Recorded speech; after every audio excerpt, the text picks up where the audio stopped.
Ladies and gentlemen, welcome to Chanel Jasmine, the best novel Chanel for romantic stories. Hai guys, selamat datang di channel Jasmine, channel terbaik untuk menyimak novel-novel romantis.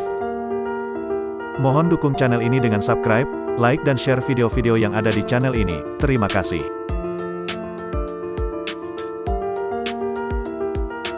Kaisar Agung Seni Bela Diri Bab 571. Terhadap undangan dari Dewa Agung, Luo Xiu tidak terkejut. Namun, dia tidak langsung setuju, melainkan menggelengkan kepala. Aku masih memiliki beberapa urusan yang belum selesai. Untuk saat ini aku belum bisa pergi ke alam surga misterius. Tidak masalah, jika suatu hari nanti, saudara muda pergi ke alam surga misterius, mungkin kita akan bertemu lagi. Dewa Agung tersenyum, mengambil sebuah batu giok dan berkata, aku telah mencetak ulang peta bintang ini, anggap saja ini hadiah untuk saudara muda. Terima kasih. Luo Xiu tidak sungkan, dan langsung menerima batu giok tersebut. Dia meneguk minuman keras di cangkirnya sampai habis, perlahan berdiri, minuman sudah habis, bagaimana kalau kita berpisah di sini saja? Sampai bertemu lagi. Yu Wuqiu juga berdiri, memberi hormat dengan tangan di depan dada. Sosok Luo Xiu melesat ke angkasa, berubah menjadi cahaya dan segera menghilang ke dalam ruang hampa yang tak terbatas. Ruang hampa yang tak terbatas adalah wilayah khusus yang terbentuk oleh benturan kekuatan ruang antara dunia berdekatan.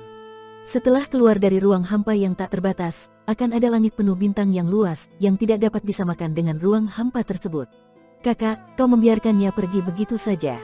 Iblis ketiga, Gui Qianzhou, merasa tidak puas.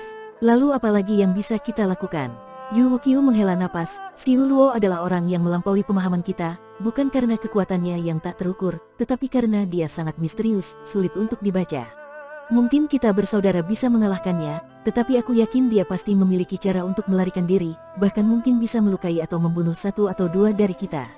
Mendengar hal ini, ekspresi para iblis lainnya menjadi sangat serius, mereka sepenuhnya percaya pada kata-kata Dewa Agung.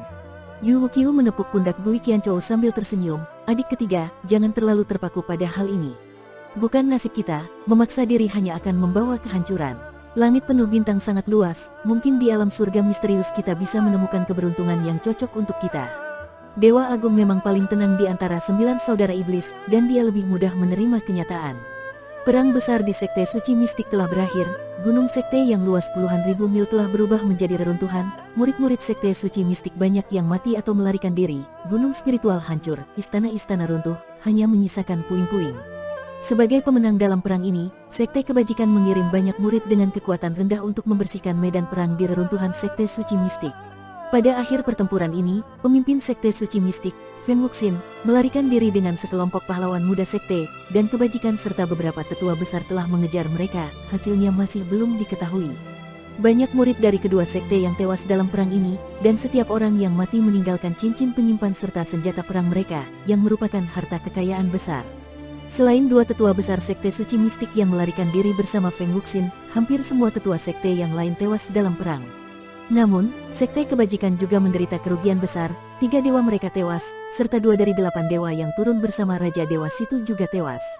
Saat ini, di reruntuhan Sekte Suci Mistik, terdapat 6 dewa yang berada di bawah komando Situ Zhenjian, serta 2 tetua besar Sekte Kebajikan. Kutukan budak telah menghilang. Pada saat Situ Zhenjian terbunuh, 6 dewa yang tersisa membuka mata mereka dengan kaget, menunjukkan ekspresi tak percaya. Apakah kutukanmu juga hilang? Mereka saling memandang, seolah masih sulit percaya bahwa ini kenyataan. Setelah menyadari kebenaran, mereka bersorak gembira. Mereka mengikuti perintah Situ Zhenjian bukan karena rela, tetapi karena kutukan budak yang ditanamkan oleh Situ Zhenjian. Sebagai pengendali kutukan budak, hanya dengan sebuah pikiran, Situ Zhenjian bisa membuat hidup mereka seperti neraka. Namun saat ini, kutukan budak tiba-tiba menghilang, membuat mereka senang sekaligus terkejut.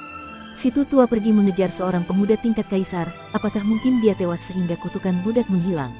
Kutukan budak hanya bisa hilang jika dilepaskan oleh eksistensi yang lebih kuat, atau ketika pemilik kutukan itu mati. Haha, tak peduli bagaimana Situ tua mati, sekarang kutukan budak hilang, kita saudara benar-benar bebas. Seorang dewa bertubuh besar tertawa, bahkan menangis bahagia. Akhirnya kita tidak perlu bekerja untuk si tua keparat itu lagi, aku sudah dikendalikannya selama 10.000 tahun, berkali-kali harus hidup dan mati, kalau bukan karena aku beruntung, sudah lama aku mati. 6 dewa ini sangat marah, dendam mereka terhadap Situ Zhenjian selama bertahun-tahun sangat mendalam. Harta dan sumber daya kita dikendalikan oleh Situ tua. Sekarang kita bebas dari kutukannya, apakah dia sudah mati atau belum, kita ambil apa yang kita bisa dan segera pergi. 6 dewa ini berkomunikasi melalui pikiran, sambil terus mengawasi 2 dewa sekte kebajikan yang ada di sana. 2 dewa dari sekte kebajikan tidak menyadari apapun, bahkan tersenyum dan menganggukkan kepala saat bertemu pandang. 6 dewa itu tersenyum licik, dan pada saat yang sama mereka berkomunikasi, serang. Saat Luo Xiu kembali ke alam surga misterius dan tiba di sekte suci mistik, dia menemukan bahwa seluruh gerbang gunung telah hancur, dan di sekelilingnya terdapat gelombang hukum yang kuat, yang menunjukkan betapa dahsyatnya pertempuran yang terjadi. Dia melihat ke bawah dan melihat banyak mayat, baik dari murid sekte suci mistik maupun sekte kebajikan. Boom, boom, boom. Pada saat itu, dia merasakan gelombang kuat dari hukum di langit jauh. Dengan menyebarkan kesadarannya, dia mendapati sesuatu yang aneh. Karena dia melihat bahwa 6 dewa yang awalnya di bawah komando Situ Zhenjian kini sedang menyerang 2 tetua dewa dari sekte kebajikan dengan sekuat tenaga. Kekuatan kedua tetua dewa dari sekte kebajikan tidaklah lemah, satu memiliki kekuatan dewa tingkat 7 dan yang lainnya tingkat 4, namun di bawah serangan gabungan dari 6 dewa, mereka sudah terluka parah. Jika bukan karena bantuan harta pertahanan yang sangat kuat, kemungkinan besar mereka sudah tewas. Pertarungan ini berlangsung entah berapa lama, kedua dewa dari sekte kebajikan telah kehabisan tenaga, dan diperkirakan tidak akan mampu bertahan lebih dari 1/4 jam. Seperti anjing saling menggigit, tak ada yang tersisa. Luo Xiu bersembunyi di dalam kehampaan, menonton dari kejauhan seperti menyaksikan pertunjukan. Tiba-tiba terdengar jeritan mengerikan, salah satu tetua dewa dari sekte kebajikan kehabisan energi, dan perisai pelindungnya menunjukkan celah. 2 dewa segera memanfaatkan kesempatan itu, mengeluarkan pedang ilahi dan menembus kepalanya. Sebuah inti dewa terbang ke langit berusaha kabur, namun dihentikan oleh tangan raksasa yang muncul dari kehampaan, tanpa jalan untuk melarikan diri. Prak! Tangan raksasa itu menggenggam inti dewa, kekuatan hukum berkilauan di antara jemarinya, dengan cepat menghancurkan sisa-sisa jiwa di dalamnya.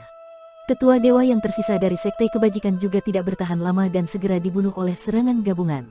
Prak! Prak! Prak! Tiba-tiba, suara tepuk tangan terdengar, membuat ke-6 dewa langsung berubah ekspresi karena selama pertempuran mereka tidak menyadari bahwa ada seseorang yang mengintai. 12 pasang mata langsung melihat ke arah suara itu dengan waspada, namun ketika melihat siapa yang datang, mereka terkejut.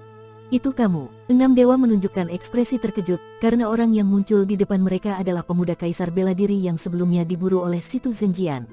Kutukan budak menghilang, mereka menyimpulkan bahwa Situ Zhenjian telah tewas, namun pemuda ini kembali dengan selamat. Apakah kamu yang membunuh Situ Zhenjian? Tanya seorang dewa bertubuh besar dengan suara berat. Bagaimana kamu tahu bahwa Situ Zhenjian mati? Luo Xiu balik bertanya. Karena kutukan budak di tubuh kami sudah menghilang, jawab dewa berkulit gelap itu. Mendengar hal ini, Luo Xiu tiba-tiba sadar. Sebagai seorang ahli formasi ilahi, dia paham tentang kutukan budak. Ketika pemilik kutukan budak mati, kutukan itu juga akan lenyap. Saat di terowongan ruang angkasa, dia dan binatang kuno pemakan dewa bekerja sama untuk menghancurkan tubuh fisik Situ Zhenjian. Inti dewanya dimakan oleh binatang itu namun tidak langsung dicerna, sehingga saat itu Situ Zhenjian belum benar-benar mati, masih ada sisa jiwa di dalam intinya. Kemudian, ketika dia menghadapi hukuman petir, binatang kuno itu memanfaatkan kekuatan petir surgawi untuk memperkuat tubuhnya, akhirnya berhasil mencerna sisa jiwa Situ Zhenjian dan jatuh tertidur. Jika energi inti dewa tingkat dewa raja berhasil sepenuhnya dicerna, binatang itu akan berevolusi menjadi binatang pemakan dewa tingkat dewa. Jika binatang pemakan dewa mencapai tingkat dewa, bahkan ahli tingkat tuan dewa akan menghindar, tak berani mencari masalah. Kalian telah diperbudak oleh Situ Zhenjian selama bertahun-tahun, itu memang menyedihkan, mata Luo Xiu menyipit. Namun, kalian juga membantu kejahatan, pastinya kalian juga berperan dalam kehancuran sekte Tiancha.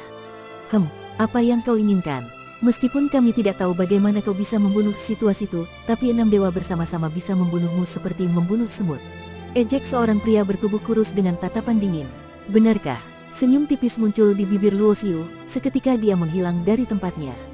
Hati-hati, wajah ke-6 dewa itu sedikit berubah. Dalam sekejap, Luo Xiu muncul di depan dewa yang tadi berbicara, tanpa banyak gerakan, dia melepaskan satu pukulan. Cari kematian. Pria bertubuh kurus itu mengejek, mengangkat tombaknya untuk menyerang.